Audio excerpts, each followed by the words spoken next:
So I definitely want to talk to you about Snack and Give Back, but I want to give you a little bit of a history. So I showed up at the beginning of this year in about February to a market. And we've all been to markets, right? Or trade shows. And I was absolutely at my wit's end and completely exhausted when I showed up to this thing. I literally looked around and was like, what am I doing here? We had come off of something like 60-something days of trade shows in the fall. It's just me and my fiance. We have 4 kids at home. We've been revamping our jerky line so that it is an incredible clean jerky line, but we're caught up in like the red tape and the mania of back and forth, what about this on the bags and the cut and dye lines, and we are just done. And on the outside of it, it looks like we shouldn't feel that way. We have had massive, massive success in our business. We have been record-breaking jerky sale over record-breaking jerky sale. We've had people want to interview us for different things. We have people knocking down on our doorsteps for partnering provinces to take us out in their provinces, and it looks like things should be good, but I am literally at the lowest of my low. But I'm setting up and I'm there. And I watch as this jewelry vendor across the way from me, she's got this tiny little 6-foot nothing table. If you've been at these markets, you know there's thousands of jewelry vendors everywhere, right? With amazing jewelry and incredible experiences. She's got this tiny little table and she's just setting up. There's no backdrop, there's no nothing. There's just some pictures on her table and just a little bit of jewelry. And I thought okay, she must be new. But I watched as the doors opened in that show. And women started coming in, and they'd go to these amazing vendors, and they would be like, I love this jewelry, this is the one. And they would just put it back and not buy. And then I watched as those very same women would come down the aisle. They'd get within about 5 feet of this woman with a 6-foot table. They would hear her story. They would be drawn into her experience. And I swear to you, before they even looked at the jewelry, they had decided they were going to buy. They purchased. They then looked at the jewelry, purchased, and took it home. And if I'm being honest, I did too. These are the earrings, okay? And I remember thinking, we are doing something wildly wrong. And I went home to my partner and I told him this story, and we had both been feeling this way. And he looked at me and he was like, okay, something has got to change here. And what we realized is that this woman was passionately telling a story about something that incredibly mattered to her. You see, she had gone on an eat, pray, love trip to Bali. She'd went through a terrible divorce. It was awful. She met women in Bali who were literally begging on the side of the road, told her the story of their situation and the depravity over there. And she was like, wait a second. If I can take this jewelry that these women are trying to sell, bring it back to Canada, make myself a living, and then send the majority of the proceeds back to Bali, I will have done something incredible with my life. This woman had a radical story. And so Carter and I looked at each other and we're like, man, isn't he handsome? Anyways, we looked at each other and we were like, I'm sorry, I'm flustered.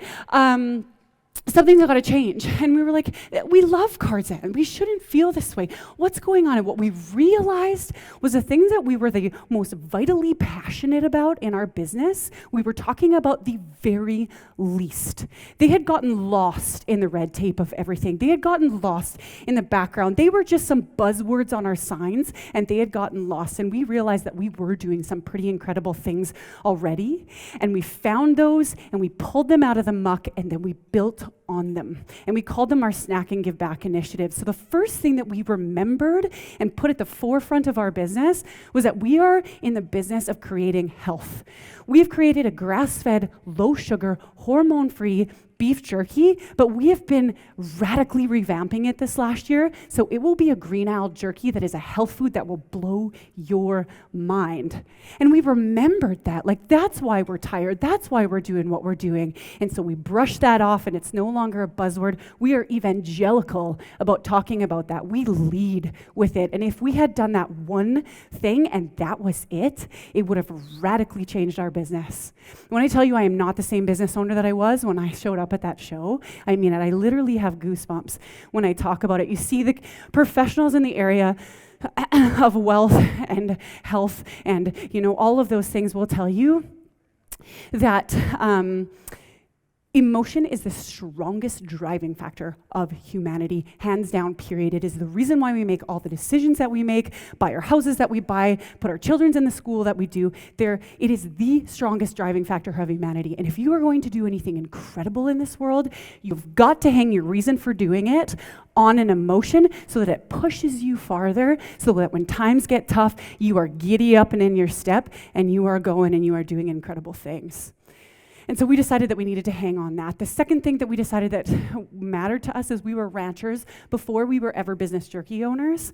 And we are passionate about regenerative ranching and this planet. Carter could stand here and talk to you all day about the fact that we have grasslands that are dying. They're one of the biggest ecosystems, and one of the only things that can help heal them are hooved animals like grass-fed beef and regenerative ranching done right. And so the second biggest commodity in this life, besides our health, we are passionate about the planet. And that is at the forefront. It is on our packaging. It is on everything that we say is the things that we lead with. And we rediscovered our passion across the board. And then the third thing that we remembered is when we started Carzen, we wanted to do more. We were like, man, there is so much more. There are so many more people that we can feed, and we want to be able to give back. But, when we get big, and then I went, wait a second, this woman started this thing from Bali, and she was giving back from the very forefront. And so we realized that we're in the business of feeding people.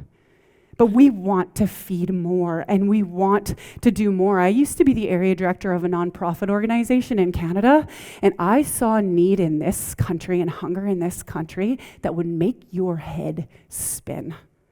We tend to not think it's here. It's not just in Bali.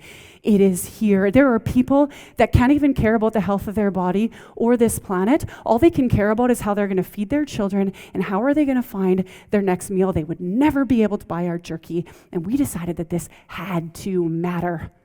It had to matter. We are in the business of feeding people, and we can and we will do more. And so we started to donate 2% of all of our proceeds to feeding hungry mouths across Canada.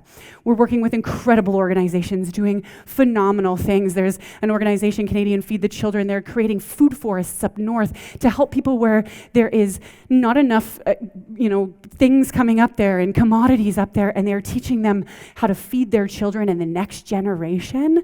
And I'm like, yeah, we're feeding people jerky, but you bet we are feeding more people more things for a better future.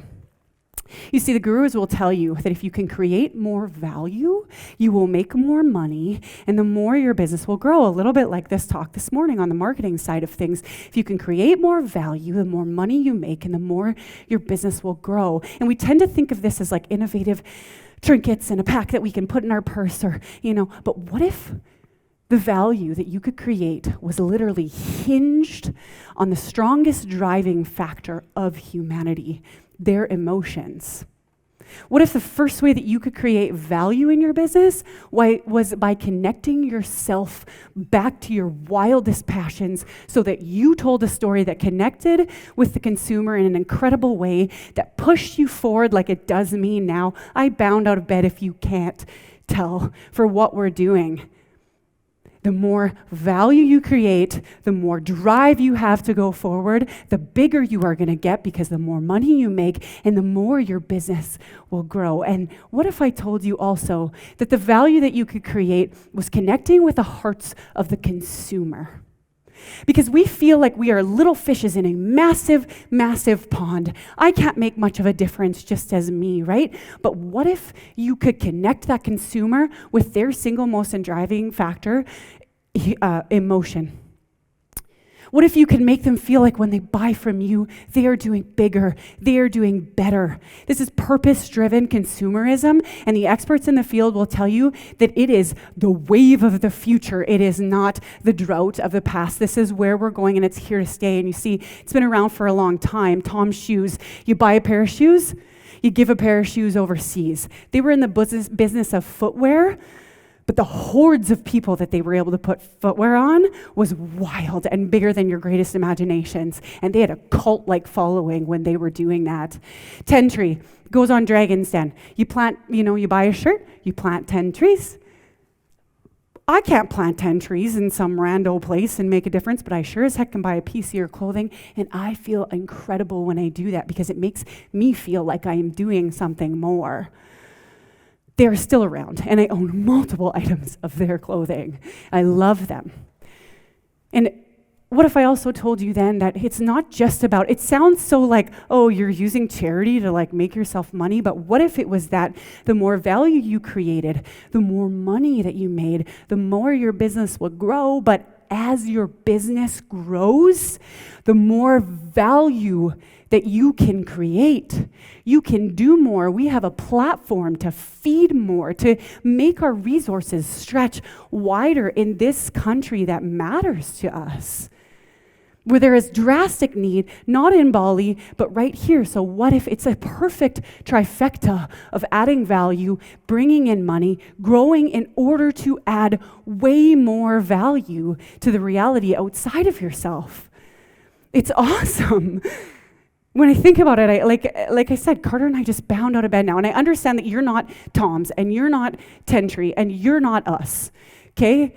But we are Karzan, and we can and we will, I guarantee you, make a difference, and our business will grow. And I really believe that you can too.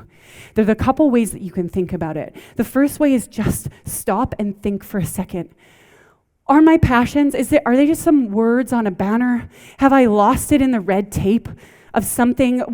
Am I passionate about something that actually matters, but I am not leading with it or talking about it from the beginning? Is there something there? Because we're entrepreneurs, we burned our boats and our bridges for a reason, people. We have good things in our business, and we are innovators. And there is something that I could almost guarantee you is at the bottom when it should be at the top, and it should be at the forefront of your business.